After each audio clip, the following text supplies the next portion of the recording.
Well, so excited to have a returning guest, Katrina Smith. Katrina, welcome to the show once again. Oh, thank you so much for having me. And it's so good to be back. And thank you for inviting me to jump back on for another call and another conversation. It's, Yeah. yeah, really a great honor for me and a beautiful opportunity. So thank you so much, Ron. And all the way from New Zealand, Yep. a new mom since last time. So a lot of ch has changed in your life. And yeah, I just want to let the audience know that if you haven't met Katrina Smith before, we did a episode. You'll learn a little bit more about her story just by going to that. And I'm going to place that link below so you can watch that one first if you want to. And always like and subscribe not only to my channel, but also to Katrina's channel, because we're always trying to grow and get more exposure. And if you even feel called to share this, because I know as we deep dive into this conversation, I think a lot of good things in topics that are going to open up for all of us, especially wayshowers, lightworkers, and the people that follow this channel. And also, Katrina also has a new Oracle deck called Aurora Rising. So we're going to talk a little bit about that later in the show. But for now, let's dive in. And the first topic, really, Katrina, was what we chatted about just before starting this, and it's the understanding of our unique spiritual roles as light workers and wayshowers within the collective ascension process. And you noted also, especially the 144,000 awakened souls and the bifurcation process that is underway. And that caught my interest, honestly, because, well, number one, next to 1111 being like the number that I see quite often, the other number is 144. License plates, clocks. Sometimes I wake up at one, not lately, but I was waking up at like 1 o'clock in the morning, 1:44 in the morning. So um, I found that quite interesting, and I heard a lot about it, and I really would love your insight that you can kind of share with the audience about all of that. Absolutely. Well, first and foremost, the 144 is not a literal head count of human beings. I think that a lot of us believe, there's 144,000 special individuals that are going to steer us towards the new Earth timeline and new reality. But I don't think it's a literal number. I feel like it's more of a quality of energy. I feel Mm, like it's an energetic code that relates to our DNA, our 12-stranded DNA potential, which once activated and arisen out of its dormant state actually moves in sets of 12. So then it goes to mhm, 24, 48, 144. So we have this blueprint of the Christ, Sophia, the Christ energy that is a potential for all of us to come back online out of its dormancy. And so for me, the 144,000, it it's a type of energy. It's a vibration, a mm, frequency that resonates and expresses through certain individuals that are centered in their hearts, that are living heart-based lives, that are in service to others, that are being called to their higher soul mission, and that really feel drawn to humanitarian projects and efforts and creations, working together in collaboration, all of these kinds of frequencies of the New Earth template, if you will. And so this is really a soul awakening that's happening, and we can all feel it. There's clearly two disparate timelines that are, gaining a lot of force and traction. And one is a very dark timeline, and that's sort of the transhumanism, stepping more away from source. And we have this other timeline of the 144,000 souls. And this is the timeline of the new earth, the new earth paradigm, of the return of sovereignty, the return of freedom. And so within that 144,000 frequency are the light workers and the way showers and the indigos, the starseeds, the rainbow children, all of these brilliant, beautiful beings that have incarnated and are incarnating right now to assist with the planetary and collective ascension process. So these are the beings that are, like I said before, feeling called to, do the inner work, to do the healing work, heal their ancestral patterning, restore and repair their DNA, come back to that heart-based living. And, it's just such a powerful time right now. And there are many, many other timelines. It's not only the two, but there's a split. There is a split that we can feel that is happening right now as we speak. And the light is getting brighter and more powerful, and the dark is getting darker. And at some point, we're going to reach an apex, and those realities are not going to interact with each other anymore. So, it's a very interesting concept, but whoever is listening to this call, I'd say you probably already are part of the 144,000 if you found Ron's channel and you're here.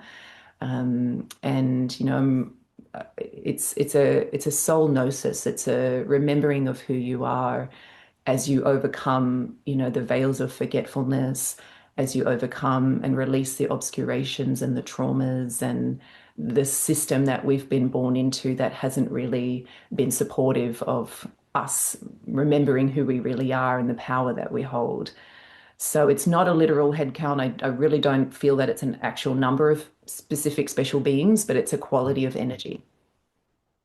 That makes a lot of sense because I'm always from that understanding that we're all special, Yeah. and it's not so much that a certain percentage is. I mean, like from what you shared, it could literally be 90% of the world's population could be at that frequency.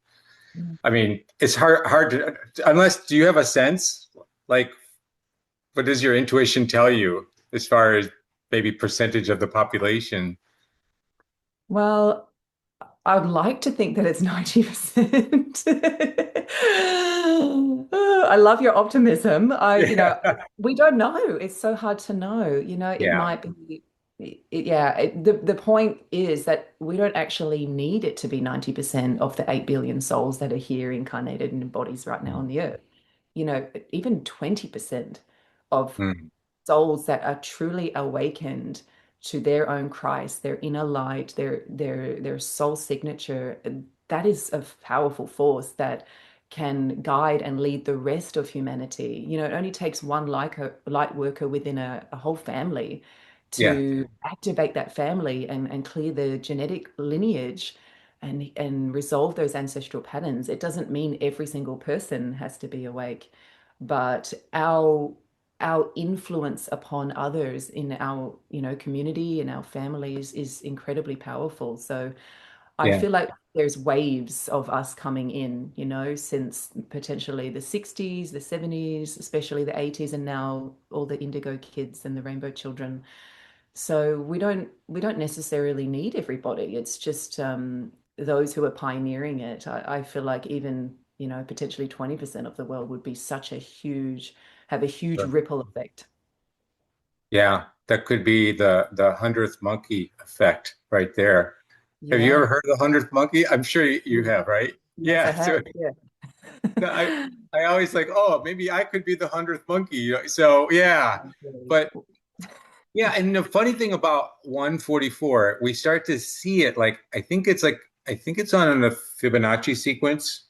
I may be wrong, but I think it's one of the sequence numbers. But even in the world of computers, when I was, growing up and learning, 8-bit, 64-bit, and then it goes all the way up to like 144-bit. And Mm, so it seems to be a pattern, but when yeah, from what you're saying is it's a frequency, which makes sense because if we attune or animate at that level of frequency or consciousness or whatever, that can shift the entire planet. And and also, like you said, you kind of see these two distinct timelines or maybe categories. My cat's crying, so maybe my cat's loving the show. So um, But yeah, so I guess if somebody's listening to this right now, is it something that they need to do? Is there something that I know your specialty is often is helping somebody like recognize, connect with their inner soul wisdom, and that's kind of like how you help people. Um, is there something relative to this topic of the bifurcation that if somebody's sitting there at home saying, well, what about me? Or what about my loved ones? Like, is there a concern around, how do I serve? How do I also, ensure that everything's going to go well with the entire family, So what are your Yeah. thoughts around that? Well, I mean, we really need to, we're being pressurized, let's say, by the cosmic energies, Mm, the grander macrocosm. There is a lot that's transpiring, right, with our planet and this specific alignments that have been prophesied for this time. So we're in a very special window of opportunity of transformation. So everything is heightened, the light and the dark, and that polarity that we are existing within is becoming very obvious to us. And so we're being pushed to a choice point. And so for those who are listening, it's about, really choosing, really understanding within yourself which type of timeline you want to live in. What quality of life do you want to be living? And mm, so, it always comes back to a conscious choice. We must choose, and we can't stay idle anymore. We can't stay choiceless. And the last couple of years, especially since 2020, has been a great teacher for us because it's shown us that no matter what we choose, we have to choose. yeah. And so that was a huge kind of wedge in the timelines back in 2020. And it's really just about being honest with yourself, coming into the heart space Mm, and asking yourself, what did you come here to this earth for? Right? And what is your purpose in all of this? And if you don't feel like you're embodied yet in that higher timeline, in your higher self perspective, then what's stopping you? What's blocking you?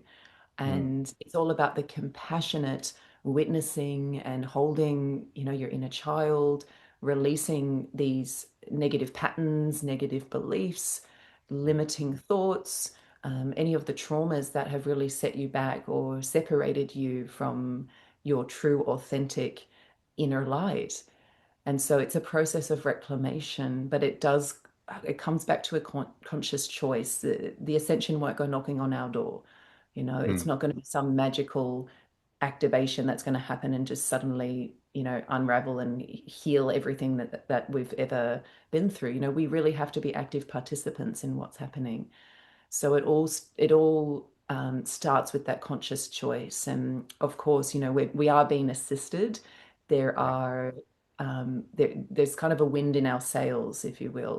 We're really being supported with these higher frequencies that are really inundating the earth and dredging up all the darkness and activating us and pushing us towards our dark nights of the soul because we're becoming more of who we truly are. So for people who are at home and, questioning what they can do and how to make sense of all this, the only way that we can make sense of any of this is through the heart space. It's a return to the teachings of the heart and the quality of love that will illuminate the way and really guide us towards our true purpose, our true mission, and to be that embodied full expression of our Christ selves or avatar selves or God selves, however you call that higher frequency.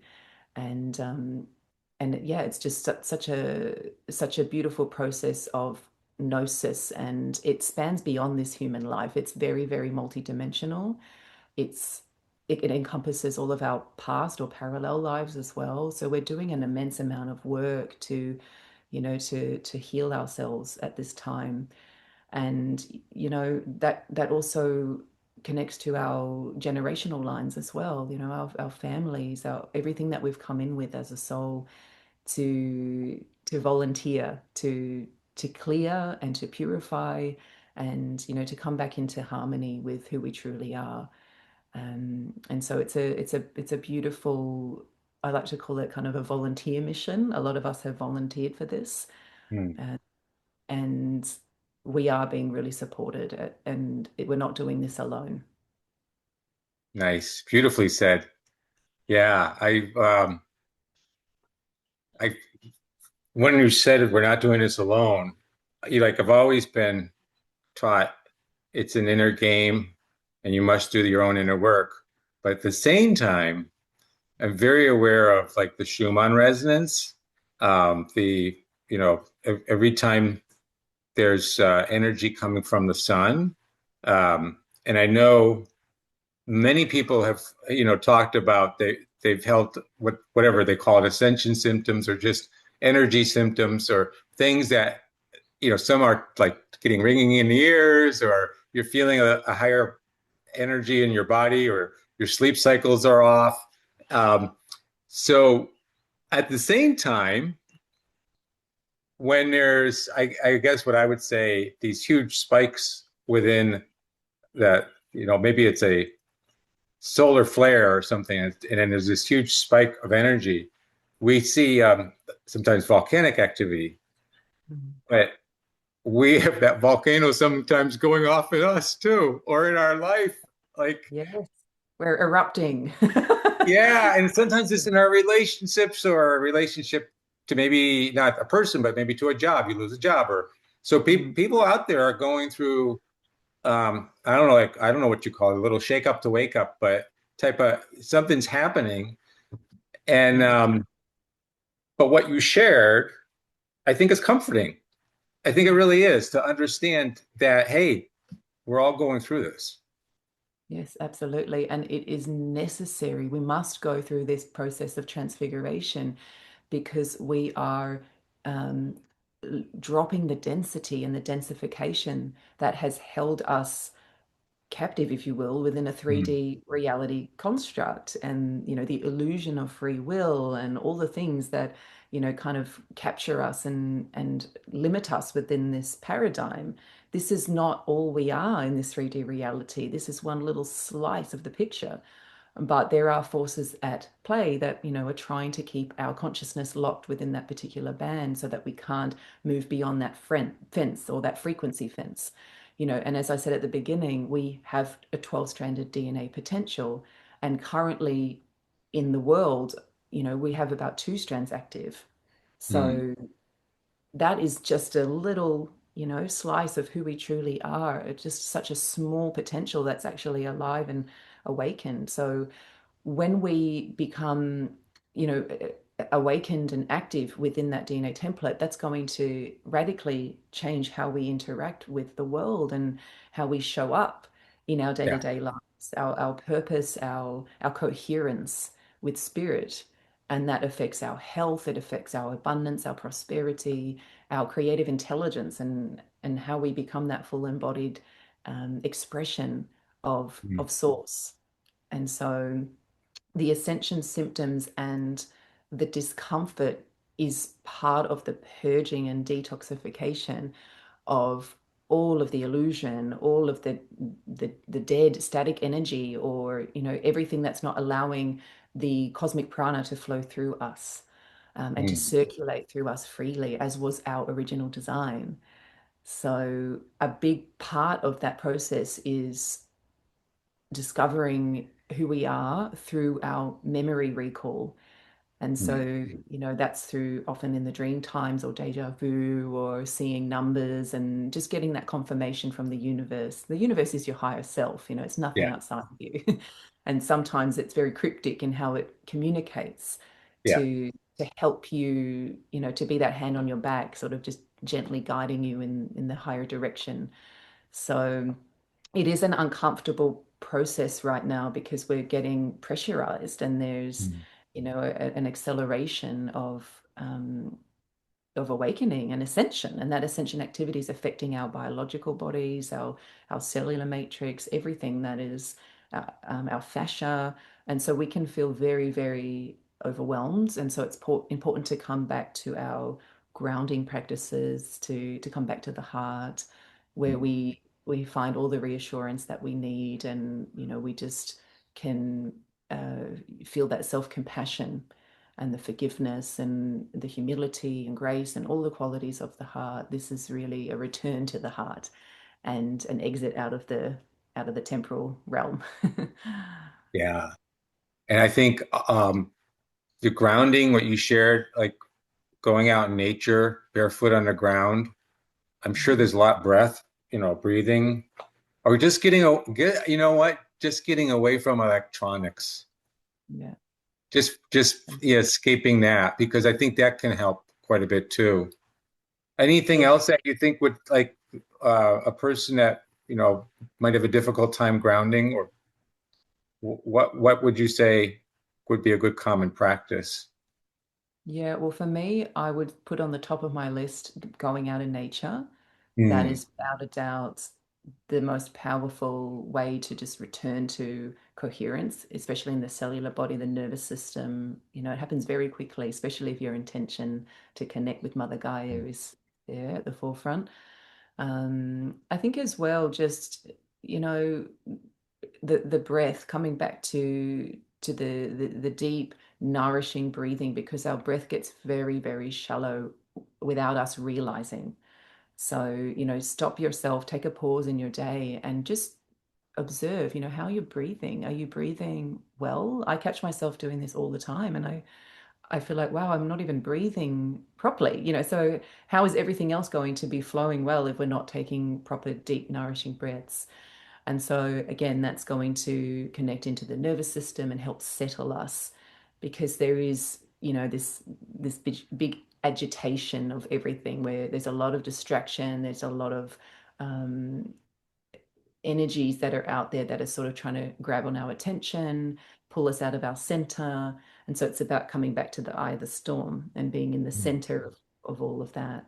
So our breath, and things like our diet, drinking purified water, and all of these things, really, really coming back to that center point. And so there's many ways that we can do that, but it's about what in your toolkit, what works for you, because what works for one person will be different for someone else. Sure. Yeah, Mm. no, that definitely makes sense. And I've actually even noticed that with myself. There's certain ones that work. Yeah, definitely. Yeah. And also who you surround yourself with. Your environment has a tremendous impact on how you feel, your emotions, how you feel in your body. So Mm. if there are certain environments with potentially certain people, or busy environments, or, it's important to have conscious awareness of what's draining you and what's actually making you feel more vitalized, and to do more of the latter. Yeah, that's a good one, Katrina. So yeah, I like said, like I guess it's like what brings a person joy, something that makes them happy and joyful, and then minimizing the things that may be feeling a little bit toxic, whether they're Mm. relationships or whether they're even things that you do on your task list and stuff. So, do you hear my cat? A little bit, yeah. Yeah. For some reason, she's just getting really, really active. She hears your voice, so I still, Oh. yeah. Oh, But that's very sweet. question going back to like a lot of people listening to this who would identify as, somebody that's here to make a conscious difference in the world, and they kind of feel that inside. Mm. And you shared a little bit about where we're not only healing some of the things ourselves, but we're also we purposely intentionally came in to a lineage and heal ancestral trauma. Um, how does a person know that? Like first, like it's probably obvious to the individual that sees it, but then what what is it that they can do to help that maybe even speed up that process? Well, that's a really beautiful and powerful question, because I don't know that it is, that obvious to some people. It's Hmm. sometimes very mysterious, and we get quite confused, why do I have this looping mechanism and I keep repeating the same patterns? right? Mm, And so one of the clearest, most distinct ways of knowing if you have ancestral trauma is if you consistently manifest negative outcomes or the outcomes you don't prefer, or you're in this sort of looping with relationships or, feeling unworthy or attracting things to your life that just doesn't feel like it's you. And, you're wondering, why do I keep living the same sort of thing that's not bringing me joy? It's not bringing me happiness. And, the other thing is just this underlying background feeling that doesn't seem to match your life in this lifetime. mm, Okay, so that's a really powerful way of knowing, if you've come in with this ancestral trauma, because that was what happened to me. And I was thinking, why do I feel like such a heavy burden? Why do I feel so, you know, separate and alone and abandoned, and all these imprints that I came through with that didn't really match my life? Because I look back at my childhood and I thought, oh, my childhood was really quite great. I had an amazing support system. There wasn't anything really obvious to me why I felt that way. And this might be the same for your listeners. Maybe there's a poverty consciousness, wounding, just this sort of bond on your soul that you come in with, that doesn't allow you, it prevents you from being who you fully are, and to, step into your full flowering. There's something there that's inhibiting you, and it may not match your experiences in this life. And so then we can, backtrack that through awareness, through self-awareness, through compassion, and that compassionate investigation to, connect with your ancestors, to ask them in meditation, just to expand your awareness back in the timeline, to talk to your DNA that holds these imprints, and to ask for the healing, to ask for that release. So it all comes back to self-awareness, but really the the love that you feel for your ancestral lines as well, because a lot of our ancestors are still trapped in trauma. mm, And we, as the 144,000 collective, or the starseeds and lightworkers who come in with this more, um, let's say, advanced templating, have mm, come in with that mission because they have the capacity to heal and transmute a lot of these patterns that are densified, that are negative and trauma based. mm, So as a starseed, as an indigo or a light worker, the ancestral healing is often at the top of the list, really. And and there's a reason for that, because we've got to clear our DNA so we can move forward into the higher harmonics, the 144 quality of energy, and to really collectively bring the new earth timeline and embody and anchor that on earth through the grids, through this reality that we're in, the 3D reality. mm. Yeah, one of the things you said was you can actually connect with your uh, deceased relatives, and I didn't think about that because they're here to support and to love you, and I think that's something that if you have something that's in ancestral and you're trying to heal the ancestral line, I think reaching out to your guides, your even I'm sure even if you didn't even have a personal relationship, but that somebody within your family lineage that is could help in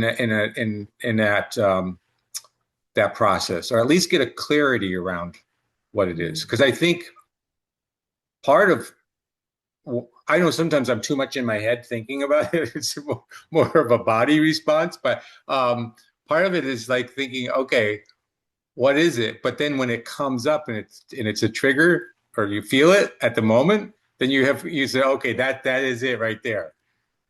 Absolutely. And every trigger, that's a reclamation opportunity. It's let's say, a resurrection of the self, because you have an opening. There's a wound Mm, that's up. And of course, it's uncomfortable and it's painful. And we sometimes struggle with that.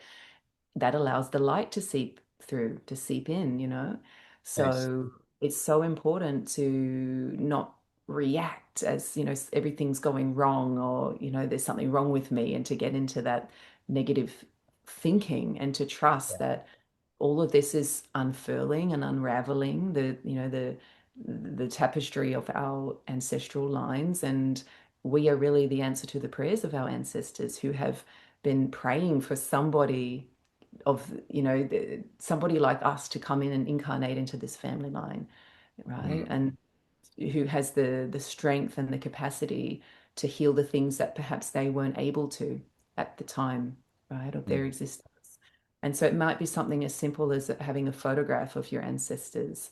I have photographs of ancestors that I haven't met, right? And just having them on the wall, or making ritual around it, making it sacred. That yeah. is, something like perhaps lighting a candle, or just sitting with the possibility of just opening up that connection, opening up that dialogue, and no attachment to the outcome. Just being open to what's going to happen. Mm, nice. I love that. I Mm. actually have a picture of my brother, and my brother passed away a couple years ago, but he's still very close to me. And my father and my uncle. And so sometimes I just find myself saying I love you to the picture, Mm. or thank you. Sometimes I act, that's like, quite often it's like the feeling of just thank you for being part of my life, being, but the having a picture is yeah, that I can see be very, very helpful. Yeah, and also your inner child, having a photograph of Mm, yourself somewhere between 0 and 7 of years, that's a very powerful way to help you to connect back into those first foundational years of life where most of our trauma actually occurs and sets us up for the rest of our adult lives. So a little photo of yourself as a child is also an amazing and powerful way to help bring your awareness and your consciousness back to the perspective of your inner child, yeah, for purposes of connection and healing and just cultivating that relationship. I I'm going to do that. Actually, I had Awesome. hair back then, so no, I'm going to do that. I'm going to find a chat, one of my, younger year pictures. I know they're around somewhere, but wow. That's very, very helpful. I never heard that one before, but I can see how that would be very, very helpful. Oh, it's Speak lovingly to yourself. And like you said, we're not coming from the perspective that we're broken. mm, We're, understanding the nature of how we came to serve, and the fine tuning, the remembering, the yeah, so nice. yeah, and I mean that when we create, build, and create ritual around these things, we really amplify the energy and the possibility of something amazing happening, something deeply, deeply healing. So we've got to, quiet out the distractions and, do what we can to facilitate that process. And so most of our fragmentation happens when we're young, between 0 and 7. So Mm, when we can sort of backtrack in the timeline through visualization, through connecting with a photo, perhaps asking your parents, different asking questions about things that happened when you were younger, and just trying to get more of a bring more energy to that timeline can yeah. be immensely healing. And it's about coming back to wholeness. We're not broken. We have the illusion of separation. So it's not real. We're not really separated from source or from God or our own higher self, but we feel like we are. And as long as we feel like we are, it might as well be real, because we're living in that way, believing that we are. And what we believe creates our reality. But the truth of it is, we're never separated. We never were. We are all God incarnates. We are all divinity embodied, but we do have the perception or the illusion that we're somehow separate and that we're somehow split. So it's like a mirror that's broken into many different shards. We're trying to look at ourselves and get the true image of who we are reflected back, but we can't, because it's all fractured. But when we bring these rituals and different kinds of practices, it helps to bring back all the pieces, and we get that perfected image looking back at us once again, and we feel that sense of unity and wholeness. So yeah, it's about what really calls you and what resonates with you. But those are things that I've personally done, you know, getting the photos, setting up an altar, lighting a candle, very simple things Mm, can incredibly, extraordinarily transformative. So perhaps, you know, some of your listeners are resonating with certain techniques or practices, but again, it's what calls you. yeah, nice. Yeah, what calls you? And I would say it's even that that feeling of just like you said, we're here to embody the truth of who we are, Mm, and the process of that we do. It's amazing. It's like who invented this crazy game called Planet Earth, right? So, exactly. but we get to be navigate through it, and like you said, we're also getting assistance on our at this moment, and I sense that, and I feel that for sure. Um, Yeah, with definitely. your Oracle deck, do you find that as you, I mean, you created that for a reason, and I love Oracle decks because sometimes it's just getting clarity. Um, do you find it, have you used that yourself or with others around this whole area of soul embodiment? And yeah, Definitely. Yeah. This is the reason why, you know, I made this deck because I had such a deep inner knowing that, you know, tools like this, right? This is a physical yeah, manifestation of a tool that we can use. yeah, It's not outside yourself, you know, this is just 44 cards that are like little mirrors that mm, reflect to you the truth of your soul, right? And to help you to have an activation or to go through a process. So the reason I created this deck, it was really a calling, a yearning from my heart that came very left field. I didn't really have this on my radar to create an oracle deck, and it's quite an immense undertaking to, you know, to write the manuscript, to create the 44 artworks. It was a 2 year process for me, and you know, I was working day and night on it, and it was just this trust within me that I knew that this needed to be birthed and it needed to come through me.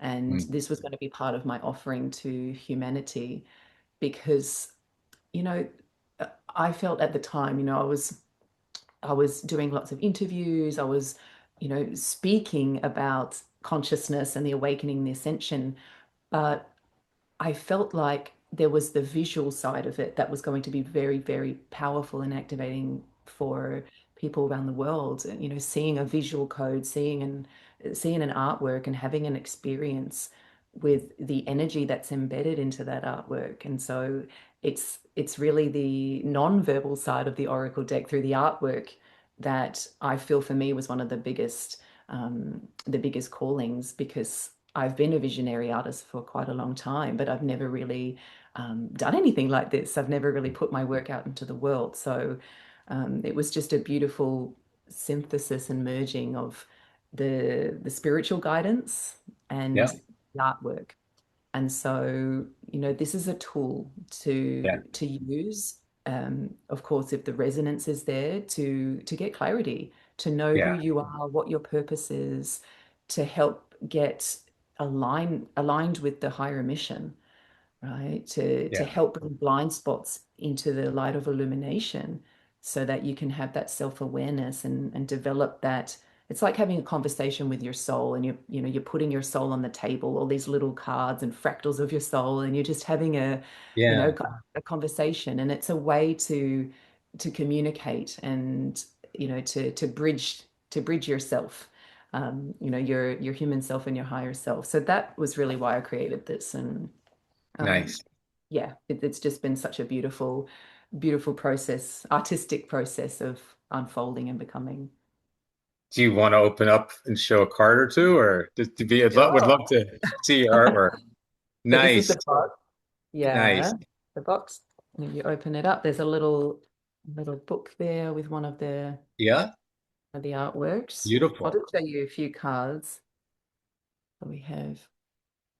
Oh, So nice. the color palette, it's very aquamarine and I blue love it. tones. For me, that's very Divine Mother. Yeah, okay, nice. You'll see that. Oh, beautiful. Yeah, so you can just sort of see like this one's Dark Night of the Soul. Yep, We're all sort of being thrown around right now, and there's this, big storm, but it's about coming back to our center. And this yep, is the New Earth timeline, the nice. beautiful. Yeah, so there's a lot of feminine energy in the deck, a lot of Yeah, grandmothers and Holy Grail. So yeah, there's 44 cards, and there's just so much love that's been put into each card. So I just, yeah, it's you're my quite the prayer. artist. Thank You you. are.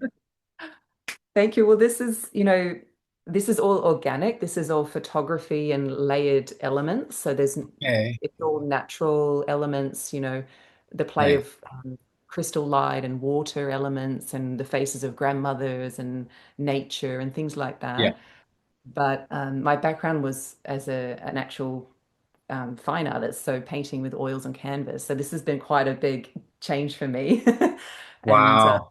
yeah, a new process. So it's been amazing, and I've loved every minute of it, and it's been very empowering. And when you're creating that, Katrina, you're are you starting at a larger size and then bringing it down to the size of of a card? Because Uh, well, yeah, I have to start in quite a large size, and yeah, then because of the quality needs to be so high, and yeah, then the size gets reduced. So yeah, each card potentially has up to 30 or 40 layers. So it's just this beautiful layering effect with all different kinds of elements from the natural wow, world, especially water and crystal and light and yep. different faces and beings that are just here to support and to guide whoever is using the deck. So yeah, it's been a real joy, and it's called Aurora Rising, and Aurora it's still on Rising. pre-order in the US. I think it should be out next month. Okay, and it would be something through Amazon, or how would they go to your Yeah. website, or They you? can go to my website, or you can just type in Aurora Rising Oracle on Google, and you'll see it'll come up on Amazon. Nice. Yeah. So there's Beautiful. Well, something I'll about put the link definitely. Your website is katrinasmith.me, right? M-E. Okay. So I'll make sure I have that in there. I'll also make sure that if there's a link to a particular page that where they can order. So for the people in the US, it would probably be maybe about a month, you think? Yeah, it should be next month released. It's already been released in Australia, and I'm in New Zealand. You can get it in New Zealand. Thanks. But USA and UK will Yep. be, yeah, so next month. Wow. Okay. Nice. And I think too, like, it would be neat to see these in like metaphysical bookstores and stuff too around here. I think that would be Yeah. totally cool. Yeah, I walked into a shop the other day and they had it, and it was very surreal. Yeah. Yeah, or just opening the box, that was delivered to my door and seeing all the copies. It was just incredible, an incredible feeling. So I'm very grateful to Blue Angel, who are the publisher, and they're a Hmm. company that's been around since the 90s, and they are worldwide, yeah, a beautiful worldwide publisher. Wow. Well, yeah. So you gave birth to a child and you gave birth to this wonderful Aurora Rising Oracle deck. And so, yeah, it's absolutely beautiful. I Mm. appreciate you being on the show. I appreciate you sharing. Um, One last word, like for those people that are still struggling and everything that's going on in humanity, I guess what calls to you, like what is the thing that you would love to leave with the audience today? What is something that, would be the key takeaway that Katrina Smith could share with the audience? Well, it's again coming back to our heart, okay? Really realizing that our ultimate, true, original birthright and blueprint is to be embodied, heart-based beings, Mm, to lead with the heart, and that is going to be our beacon in these times of darkness, in these times of illusion and confusion and deception and all of the narratives and everything that's going on in the media and in the world at large. when we can come back into the heart, we have full access to our soul and to all of the answers that we've ever questioned, we've ever been searching for. All of the answers are within us, and they always were. And it is our sovereign right to connect to that, to remember the truth of the soul. And that is really as love, because we're all embodiments of love. And somewhere along the way, we've forgotten that, and we've bought into the illusion that we're not, and that somehow, we're unworthy or we're separate from that. And this is a return to that, a return to our truth. So whatever anyone who's listening to this can do to get to return to the heart space, whether it's through their breath, whether it's through self-compassion, self-care, self-kindness, meditation, forgiving yourself, all of these things are really going to support the embodiment and the awakening of not just your own personal higher timeline, but the new earth collective Mm. birthing process, our new earth. And we're doing that together. And, this is the 144,000, and it's really, quality of the heart. So it's a simple message. I feel like it can maybe sound too simple, but for me, that's been first and foremost the most profound practice for me. It's really a returning to my heart, and this is really the inner child. It's the purity of the soul. So we have the power of the whole entire multiverse within us, in our heart. So Mm. all of the access is there. So yeah, we can use these tools to find clarity and get answers, but it's always through the heart, our Mm. intention to connect, and to receive all that we need to know that can help us, that can support us to move forward on the higher path. Nice. It's like you said, it's simple, but it's a core truth that we are Mm, the ones we've been waiting for. It's exactly. Yes. yeah, Yeah. yeah. No, I love it. I appreciate it. I know. Do you still do one-on-one sessions too? At the moment, I've just put them on pause just because I've got an Okay. 8-month-old baby, so I don't have much time at the moment. Sure. But I will fill into that in the next, just in the near future, and see what my capacity is. But I do have packages and different offerings on my website that, Okay. are really, really powerful. So, feel free for your listeners to have a look on there if there's anything that resonates. I have a meditation library as well. So there's lots on offer still on the website. Okay. KatrinaSmith.me. And of course, all your offerings are there. And then, of course, they can get the link to be able to buy the deck. And yeah, so I just really appreciate you being able to all the way at the other side of the world connect, be on the show, and share your wisdom. It's it's comforting hearing it from your voice. I can get that sense that you you're following your mission very clearly, and I appreciate you. We appreciate you coming on the show. So Mm. thank you so much, Katrina. Thank you. Thank you so much, Ron, and just really honoring your amazing platform and the light that you're shining as well. And just, yeah, everything that you're bringing forward is really important and really powerful. So thank you for having me back on the show. It's Yes. been, yeah, such an honor. I think it was a year ago, so maybe we just have to set the calendar for like a year from now. So, Our annual conversation. yeah, absolutely. Well, best to you and thank you, Katrina. Namaste. Thank you, and much love to everyone. Thank you for being here. Thank you.